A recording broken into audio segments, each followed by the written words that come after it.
Reciban ustedes la más cordial bienvenida. Nos acompañan en esta mesa la doctora Liz Hammond y el ingeniero Jaime Salinas.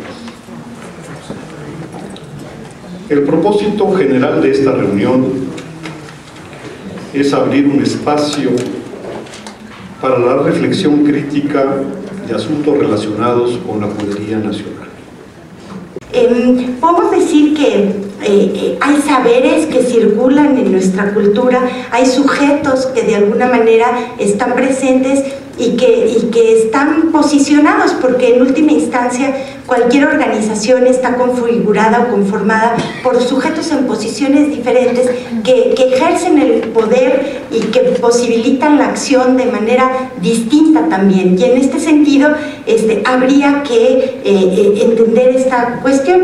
Cada una de las generaciones judías que ha transitado por México, que ya tenemos 100 años, el año que entra oficialmente cumplimos 100 años de presencia judía en México, podemos decir que ha tenido discursos distintos con los cuales se identifica, causas, un sentido que le ha otorgado al proyecto comunitario, y en ese sentido pues también nosotros en este aquí y ahora tendremos esa tarea de pensar cuál es ese proyecto comunitario que estamos pensando al futuro.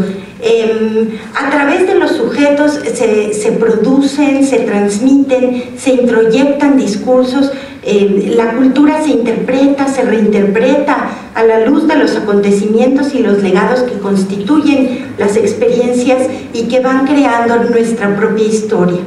En esta acción social se construye entonces la identidad, una identidad múltiple, compleja, que a la vez es colectiva, pero también es individual y que está en movimiento, que se articula y que también se aísla de otros contextos, que sostiene ideologías y que de alguna manera imprime una tendencia digamos al devenir de la propia comunidad. En este libro que ustedes sostienen en sus manos ahora, ¿no? Lo que trato yo de explicar ahí es que la identidad no es una cuestión con la que se nace y se muere, sino la identidad es relacional. La identidad es algo que se construye en la relación con el otro, y si no entendemos al otro, no nos entendemos a nosotros mismos en ese sentido.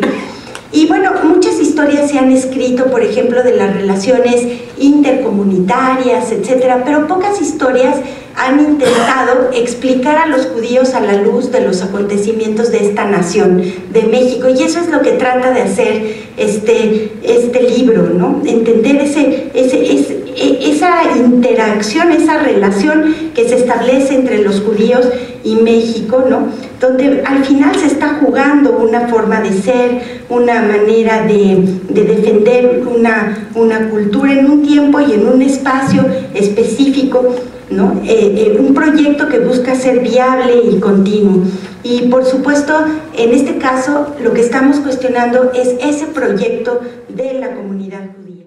Entonces, bueno, pasando a la primera generación, pues podemos empezar a hablar un poco sobre México. México a principios de siglo está transitando por una gran revolución que está marcando y cambiando la configuración social de este país. Pasamos de una dictadura a un nuevo modelo corporativo de nación, en donde se incorporan nuevas clases sociales que antes estaban excluidas del modelo social, ¿no? De repente los campesinos empiezan a tomar un papel relevante, obreros empiezan a tomar un papel también importante dentro de la historia mexicana.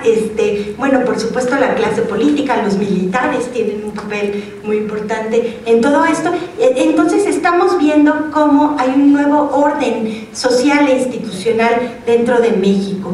Por el otro lado, una vez que la Revolución Mexicana pasa, vemos un México en reconstrucción económica también, ¿no? Que está recreando sus mercados internos y que de alguna manera está generando oportunidades de comercio principalmente, ¿no? Que de alguna manera se plasman aquí. Sí me gustaría hacer una mención de la Ciudad de México. Hace poquito se acaba de publicar un libro que se llama La ciudad cosmopolita de los inmigrantes, en donde Carlos Martínez Azad hizo un gran esfuerzo por recuperar la experiencia de todos los grupos de inmigrantes que llegaron a la Ciudad de México a principios de siglo. Y pues resulta que sí, que éramos bastantes los inmigrantes, que la ciudad era una ciudad políglota totalmente, y bueno, se hablaba de todo: francés, alemán, chino, hebreo, yiddish, y bueno, árabe sin duda, y cualquier cantidad de cosas. Es decir, más del 7% de la población de la Ciudad de México en ese entonces eran inmigrantes. Entonces, pues no éramos los únicos, que también hay que tener esa dimensión de que bueno, era un espacio multicultural en el que finalmente llegan y se establecen los inmigrantes. En el ámbito ideológico podemos hablar del nacionalismo mexicano, que se desarrolla de manera muy fuerte basado en la teoría del mestizaje, donde los mexicanos eran un producto de la fusión de los españoles y los indígenas, y no solamente eran un tipo étnico, sino de alguna manera eran los portadores del proyecto nacional de la Revolución Mexicana hacia adelante. Por supuesto, los judíos pues no tenían nada de españoles ni de indígenas, ¿no?, ni de mestizos, de tal manera que pues su posición en este discurso, en esta narrativa nacional, era una posición, por supuesto, marginal. Mientras todo esto estaba pasando, estos procesos, ¿qué estaba pasando con los judíos? Pues estaban llegando, ¿no? Es lo primero que podemos hablar. Hay varias oleadas de inmigrantes que están llegando en esta época, y lo primero que hacen es establecerse y reconocerse, ¿no? Volver a conocerse a sí mismos y ver, bueno, tú de dónde vienes, y tú qué hablas, y tú qué tienes, y hay como un reconocimiento con un guión en medio, ¿no? Que implica esta cuestión de por lo menos saberse identificar unos con los otros. Lejos del nacionalismo revolucionario que sucedía en México, sobre todo en las comunidades ashkenazitas, las ideologías son las del lugar de origen, y llegan con ideas socialistas, y llegan con ideas sionistas, y con otro tipo de... Y eso es lo que los convoca en realidad, y eso es lo que escriben en la prensa, y eso es lo que les permite relacionarse unos con los otros, ¿no? Además en yiddish, no era o sea, eso nos habla también de un rasgo cultural y de un orgullo por la propia cultura, ¿no? Que no desaparece, y que lejos de eso se manifiesta con una intensidad realmente notable. Por el otro lado, lo que esta primera generación genera es una densidad institucional impresionante realmente, ¿no? En este reconocimiento se unen, se diversifican, crean sus propias instituciones, y en realidad se crean pues de todo tipo, desde económicas, culturales, sociales, de beneficencia, religiosas. Bueno, realmente la configuración institucional judía en México, la verdad es que es muy destacada en relación con otros espacios, ¿no? Y eso se da aquí. En torno a la religión, pues ya lo comentamos, ¿no? La religión se convierte en un aspecto de la vida privada de las personas, no en un aspecto de la vida pública, de tal manera que cada quien puede tener la religión que quiere, y en ese aspecto es que puede expresarla. Y bueno, en cuanto al educativo, hay un doble código que los niños de estos inmigrantes empiezan a percibir. Por un lado son enviados a estas escuelas públicas, pero por el otro lado se empieza ya a generar un espacio de educación comunitaria, de educación judía, ya sea a través de la religión, ¿no? El Kitab, el Heder, o todo esto, o ya fuera también con las nuevas escuelas que tienen programas de judaísmo y que se transmiten. Sin duda el Colegio Israelita de México sería como el pionero en pues en esta cuestión. Entonces, este doble código educativo va a generar y va a imprimir una cultura muy especial a esta segunda generación. Y vámonos entonces a la segunda generación. Ya nos ubicamos en otro momento histórico, de los 40 a los 80, más o menos, ¿no? Y aquí, haciendo este mismo ejercicio de qué pasaba en México y qué pasaba aquí, podemos decir que pues la teoría del mestizaje se mantiene, que estos jóvenes, que esta segunda generación, que ya son mexicanos, siguen siendo vistos como extranjeros, ¿no? por la gente que se reproduce esta cuestión de la extranjería y de la deslealtad y todo lo demás. O sea, es una narrativa que se mantiene durante mucho de este tiempo, ¿no? Son años económicamente verdaderamente bollantes. Es en la época del milagro mexicano, los 40, los 50, los 60, donde realmente el desarrollo económico y el crecimiento del país es muy notable, y por supuesto que los judíos aprovechan estas condiciones y tienen un ascenso económico y un ascenso social meteórico, podríamos decir, durante estos años. Los padres pudieron haber llegado pobres con una mano adelante y una atrás, como ellos decían, pero ya para esta generación, que es rapidísimo, realmente se colocan en una posición socioeconómica en la sociedad nacional alta, ¿no? O sea, eso ya es así como está. Y bueno, en torno hay una influencia muy importante en estos años de los Estados Unidos. Es un foco cultural muy fuerte, ¿no? Empezamos todos a querer hablar inglés, muchos incluso mandan a sus hijos a colegios privados para que aprendan el idioma inglés. Los viajes a los Estados Unidos se vuelven cada vez más frecuentes, ya sea para atenderse de algún asunto de salud, ya sea para ir de shopping, ya sea para cualquier cosa, pero realmente hay una influencia cultural muy fuerte ya de los Estados Unidos también.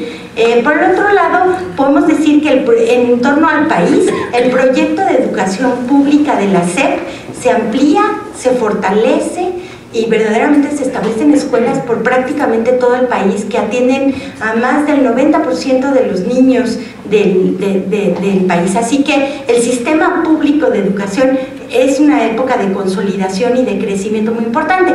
Por supuesto crece y logra abarcar a la población, pero la calidad educativa era así como bastante cuestionable, pues, en ese sentido.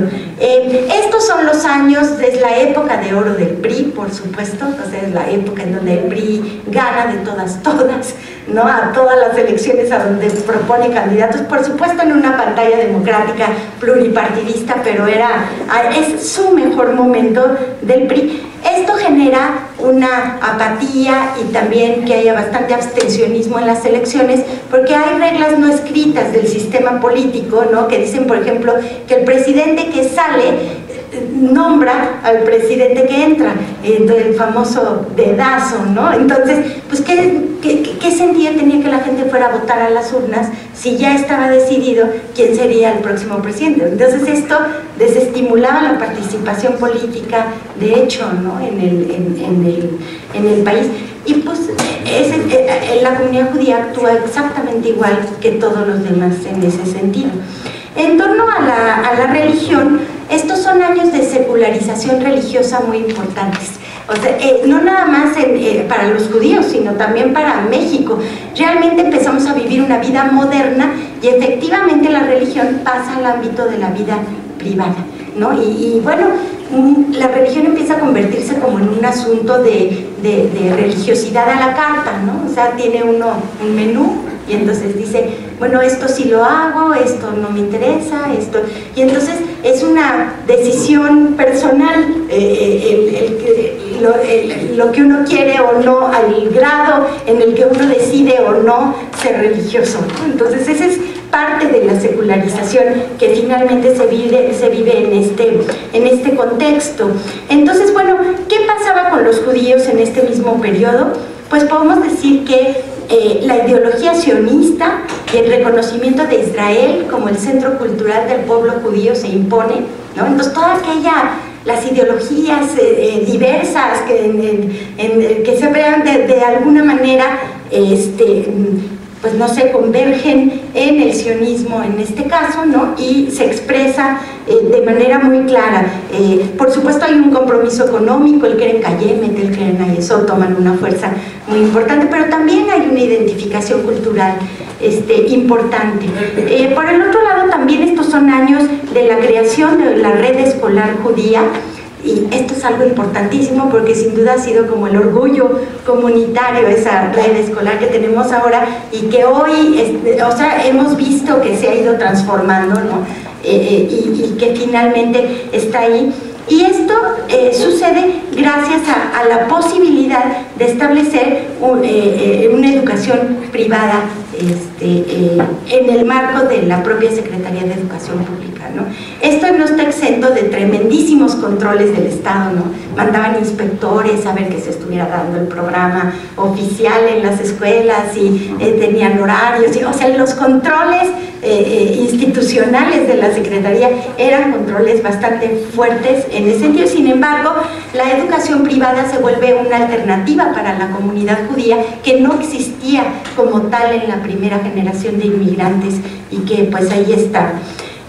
Y bueno, un poquito para no abusar muchísimo de la palabra, también quisiera decir que estos años también, por lo pronto, en la comunidad ashkenazí, por ejemplo, son años de consenso, de unificación, de creación de instituciones, ¿no? Acapulco 70 y tantas cosas más que se crearon en estos años, fueron años importantes, y no así tanto en las comunidades de judíos que venían del Medio Oriente.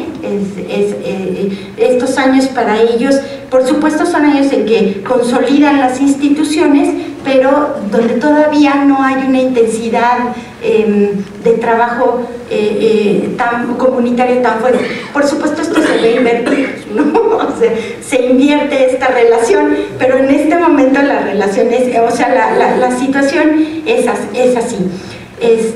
Ya para entonces tenemos estos judíos, hijos de inmigrantes, que asisten a universidades públicas, en la UNAM hay la presencia de muchos académicos, ¿no? Y que pues la formación se vuelve pues cada vez más elevada en este caso. Y vámonos rapidísimo a la tercera generación, y aquí estos ya son los nietos de los inmigrantes. Y aquí estamos hablando desde 1980, digamos, hasta nuestros días. Más o menos sería esa la etapa en la que estaríamos. En México, ¿qué está pasando?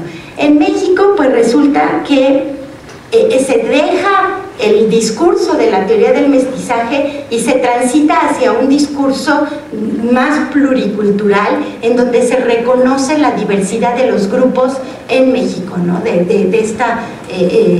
Y sobre todo de los grupos indígenas, no tanto de los grupos de inmigrantes, pero sí hay un reconocimiento de que la diferencia enriquece y no tenemos que reducir esa diferencia porque estamos empobreciendo culturalmente al país. Son años también de crisis económicas, toda la bonanza de la generación anterior. Aquí a esta generación le toca vivir en la crisis constantemente, ¿no? Lo que hace que cada vez sea más difícil hacer negocios y sostener una posición económica específica. Les toca un cambio de modelo económico importante, ¿no? El paso pues digamos, de una economía cerrada, del desarrollo de la industria, al neoliberalismo y la globalización, y el desafío de competir a nivel internacional se convierte realmente en algo que afecta a todos, a los de fuera, y por supuesto a los judíos viven todos los efectos de este neoliberalismo. Por el otro lado, también es una época de apertura política, y pasamos de un partido único que teníamos a nuevas opciones políticas, ¿no? A un pluripartidismo que se expresa hoy pues con todo su esplendor, ¿no? Y que, bueno, es un proceso que también toca vivir a esta generación.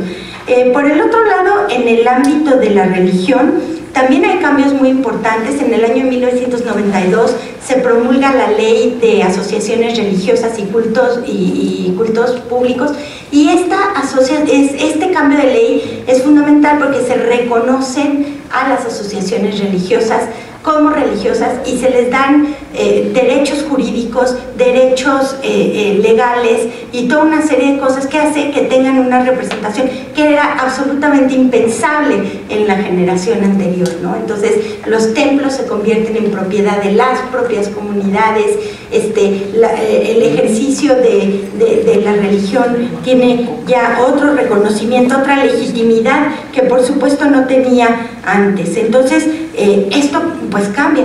Ahorita hablamos qué significa todo esto para la comunidad judía. Lo cierto es que eso sucede en torno al tema de la religión. En torno al tema de la educación, pues transitamos a una modernización educativa muy importante. En el términos de país hay una descentralización del sistema educativo que resulta relevante en este caso, y también se pasa de un modelo que enfatizaba la identidad nacional a un modelo que ahora enfatiza la eficiencia económica y la productividad de los mexicanos, ¿no? Muy concordante con los proyectos neoliberales que de alguna manera aquí se manifestaban. Y bueno, otro cambio en el artículo 3º, en el año de 92, fue el reconocimiento de la educación privada, o sea, como tal, ¿no? Es decir, el reconocimiento que los padres de familia tienen derecho a elegir el tipo de educación, y entonces se quitan un montón de controles y ya no hay que ocultar que se da judaísmo en las escuelas y que de repente estudian Torah y que de repente, es decir, hay una apertura a que otras culturas puedan ser también estudiadas dentro de las escuelas. Es algo que no sucedía con anterioridad. ¿Qué sucedía con los judíos? Bueno, pues dentro del mundo judío empiezan a aparecer otras ideologías distintas al sionismo. Hay una recuperación de elementos culturales, principalmente de corte religioso, muy importante. Hay una tendencia a la religiosidad en algunas de los sectores de la comunidad judía, principalmente de la comunidad Maguen David, aunque también en la comunidad Monte Sinai hay estas tendencias, aunque por supuesto no tan marcadas, ¿no? Hay este cambio de hegemonía en las comunidades del sector ashkenazí al sector sefaradí y oriental, que también se vive con una intensidad impresionante y que tiene también elementos demográficos importantes, ¿no? O sea, el número de hijos y ya hay más de este lado que del otro, lo que hace que también los procesos culturales cambien. Económicamente hablando, la comunidad sufre también un proceso de polarización. Hay unos que la hacen perfecto con la globalización y se vuelven riquísimos, y hay una buena parte de la comunidad que se empobrece también. Y entonces, si antes todos eran dueños de su tienda, de su negocio, de su pequeña industria o lo que sea, ahora ya vemos una gran cantidad de empleados que tienen un salario, y esta diferenciación económica marca también la dinámica interna de la propia comunidad, ¿no? Entonces, bueno, sin duda este es un proceso que se está viviendo actualmente. También asistimos a una diversificación ocupacional importante. La mayoría en la segunda generación, pues se dedicaban a los textiles, muchísimos de ellos, ya sea a comerciarlos, a producirlos, a importarlos, exportarlos o lo que sea. Y bueno, aquí vemos una diversificación ocupacional muy importante ya en esta generación, y vemos que ya los judíos están metidos por todos lados, en todas las áreas. Y bueno, eso es algo así. Otra cuestión es que también hay un ascenso en los niveles educativos de los judíos en México. Todos tienen preparatorias, muchos tienen carreras, o sea, realmente hay un proceso de profesionalización importante que también pues está ahí, y pues es así. Los judíos empiezan a ser, además, en el ámbito nacional, actores reconocidos. Antes eran marginales, antes eran más vulnerables, ahora son reconocidos. De hecho, es interesante que, bueno, pues son de las minorías pues más tradicionales del país, porque tienen 100 años ajustándose al país finalmente, y son los que mejor conocen la dinámica de la propia nación, que les permite a ellos también actuar con una lógica sustentada, ¿no?, frente a una realidad de la cual han sido partícipes durante muchísimo tiempo. Son muchas los cuestionamientos que se dan. Los procesos de la comunidad judía, de alguna manera, son congruentes con las políticas comunitarias que toman, por ejemplo, los líderes o las autoridades, podría ser una pregunta. ¿Estaríamos verdaderamente nosotros interactuando con otros grupos que nos puedan enriquecer y que nosotros vamos a enriquecerlos a ellos sin que esto signifique la pérdida de nuestra cultura, de nuestros valores, de la integridad de nuestra comunidad? ¿Hasta dónde es deseable abrir y hasta dónde es deseable cerrar? ¿Cómo se toman esas decisiones al fin y al cabo?